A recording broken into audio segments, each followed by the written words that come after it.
Eu sou caminhoneiro há quase 18 anos. Faço rotas principalmente entre o Texas e o Novo México. Conheço cada posto, cada atalho, cada parada para caminhoneiro nessa região. Mas uma noite em particular me fez repensar tudo o que eu achava que sabia sobre segurança na estrada. Era por volta das 22 horas de uma quinta-feira. Eu estava saindo de Dallas rumo a El Paso, levando uma carga de eletrodomésticos. O trecho era longo e eu tinha dormido bem na noite anterior, então decidi seguir direto por algumas horas antes de parar. O clima estava limpo e o trânsito tranquilo. Parei num posto em Abilene para abastecer e comer alguma coisa. Enquanto tomava um café na loja de conveniência, vi um homem encostado num sedã velho com o capô levantado. Parecia nervoso. Depois de alguns minutos, ele entrou e veio até mim. Disse que estava indo para Las Cruces, no Novo México, e que o carro tinha morrido. Pediu uma carona até o próximo grande posto, onde poderia conseguir ajuda. Ele parecia cansado, mas não ameaçador. Eu não costumo dar carona, mas algo nele me fez baixar a guarda. Talvez o jeito desesperado, ou talvez o fato de estar num lugar onde não viria ajuda tão rápido. Ele subiu na cabine e seguimos viagem. No começo, a conversa foi leve.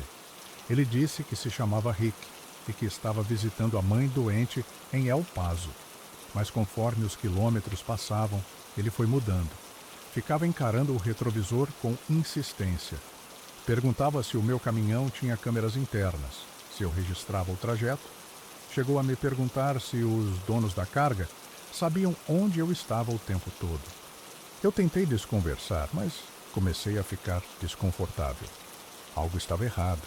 Ele suava mesmo com o ar-condicionado ligado. Batucava os dedos na perna sem parar. Comecei a pensar que talvez ele estivesse fugindo de alguma coisa, ou de alguém. Uma hora depois, passamos por uma patrulha estadual parada no acostamento. O policial nem olhou para mim, mas o Rick entrou em pânico. Se encolheu no banco, virou o rosto, murmurando coisas como: "Eles não podem ver, eles não podem ver." Aquilo me gelou. Não era uma pessoa normal fugindo de um problema. Tinha algo maior. Faltando uns 80 quilômetros para Roswell, decidi parar num posto 24 horas. Disse que precisava ir ao banheiro e pedi que ele esperasse na cabine. Entrei, fui direto ao gerente e pedi para chamar a polícia, discretamente. Quando os policiais chegaram, Rick já estava fora do caminhão. Estava tentando subir num outro veículo estacionado.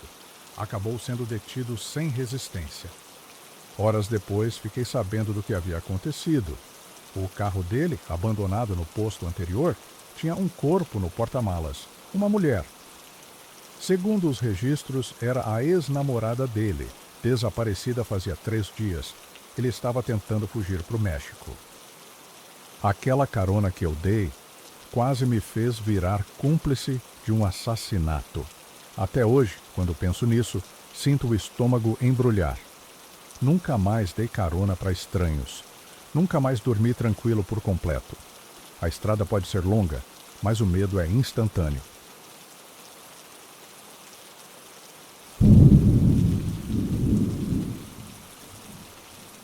Eu estava numa rota noturna entre Portland e Sacramento. Faço esse trecho há mais de 10 anos, subindo e descendo pela Interstate 5. Quem trabalha nessa região conhece bem uma parte perto de Eugene, no Oregon, onde a estrada faz curvas fechadas entre colinas cobertas de pinheiros. A visibilidade ali à noite é um lixo, principalmente com neblina. Naquela noite, eram quase 3 da manhã. A estrada estava vazia. Meu farol mal atravessava a neblina densa, e o som do motor era a única coisa viva. Foi quando ouvi a primeira buzina. Longa, grave, típica de caminhão. Olhei pelos retrovisores. Nada. Não tinha absolutamente nenhum veículo atrás de mim. Pensei que tivesse ouvido coisas. Mas então a buzina veio de novo, muito mais alta. Como se o caminhão estivesse colado na minha traseira. Joguei o veículo para o acostamento, assustado, quase batendo na proteção do acostamento. Desci da cabine com a lanterna e não vi absolutamente nada. A estrada estava deserta. Voltei, um pouco trêmulo. Acelerei. Mais 10 minutos e lá veio de novo. A buzina. 2 toques curtos, como um alerta. E junto dela, um cheiro forte de diesel queimado e borracha. No retrovisor, por um breve segundo, vi a silhueta de uma cabine antiga. E depois sumiu. Parei novamente, dessa vez num pequeno posto em uma entrada rural. O frentista, um senhor de cabelos brancos, me viu pálido e perguntou o que tinha acontecido. Contei o que ouvi e vi. Ele apenas assentiu e disse: "Você viu o Donnie." Donnie era um caminhoneiro que, segundo ele, morreu em 1992 numa daquelas curvas. Os freios falharam numa descida e ele bateu contra uma mureta de concreto. O caminhão explodiu e ele morreu carbonizado dentro da cabine. Desde então, toda vez que alguém ignora a placa de aviso de declive ou acelera demais, ouve a buzina, um aviso, um alerta do além. Nunca mais ignorei uma placa de declive. Nunca mais corri em curvas. E nunca mais ouvi a buzina. Mas até hoje, quando passo por aquele trecho, abaixo o som do rádio e escuto. Porque se ele buzinar de novo, talvez eu não tenha uma terceira chance.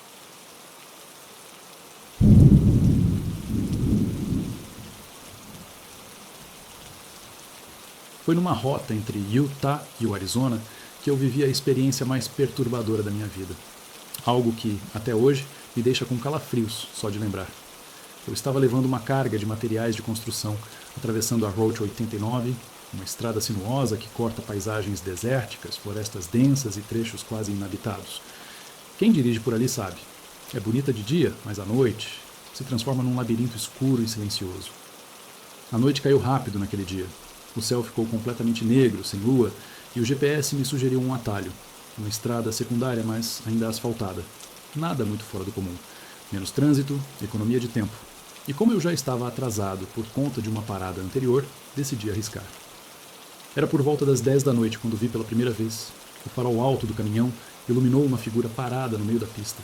Estava de costas, completamente imóvel. Achei que fosse alguém com problemas no carro, talvez um pedestre perdido. Reduzi rapidamente, pisei no freio com força. O caminhão deu aquela deslizada por causa do asfalto frio e eu acionei o freio de emergência. Quando a figura virou, ele não tinha rosto, nada, nem olhos, nem boca, nem nariz. A pele era lisa, esticada, como um lençol esticado sobre algo que não devia estar ali. Era como se alguém tivesse apagado as feições humanas com uma borracha gigante. Eu congelei. Senti o sangue sumir do rosto. O tempo parou.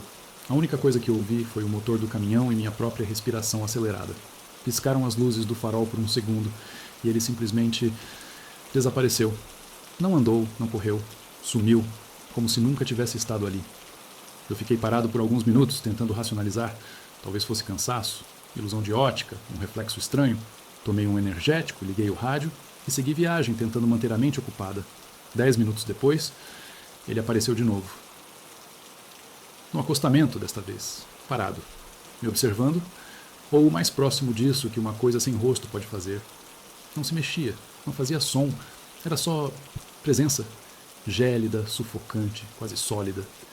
E não foi só uma vez, isso se repetiu 3, 4, 5 vezes, sempre à frente do meu caminho, sempre no mesmo estado, parado, olhando, esperando, às vezes à esquerda da estrada, às vezes à direita. Em um momento, o vi sobre uma pequena colina, só a silhueta recortada pelo céu noturno, mas sempre ali. Na última vez ele estava de novo no meio da pista, e diferente das outras vezes, se moveu. Ergueu o braço lentamente e apontou para mim. Aquilo foi demais. Senti um pânico que nunca tinha experimentado antes. Não pensei.